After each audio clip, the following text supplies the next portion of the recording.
కాంగ్రెస్ అగ్రనేత రాహుల్ గాంధీ చేపట్టిన నిరసనలపై బీజేపీ తీవ్ర స్థాయిలో విరుచుకుపడింది.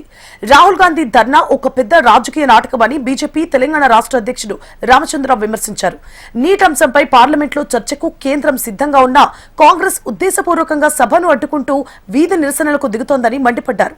దేశంలో గందరగోళం సృష్టించడమే కాంగ్రెస్ లక్ష్యమని ఆరోపించారు.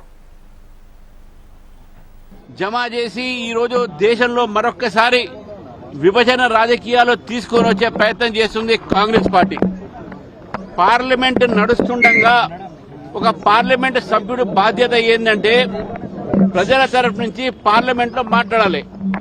ఎల్ఓపిగా కూడా ఎల్ఓపి సంబంధించిన అంటే ఆయనకు ఆల్మోస్ట్ క్యాబినెట్ ర్యాంక్ ఒక స్టేటస్.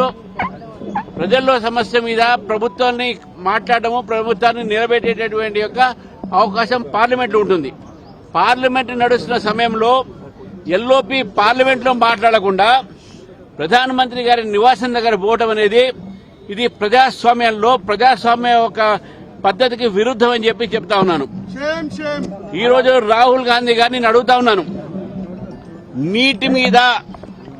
నీటి మీద సంబంధించినటువంటి లీకేజీ మీద ప్రభుత్వము చర్చకు సిద్ధం ఉంటే మీరెందుకు చర్చకు రావట్లేదు?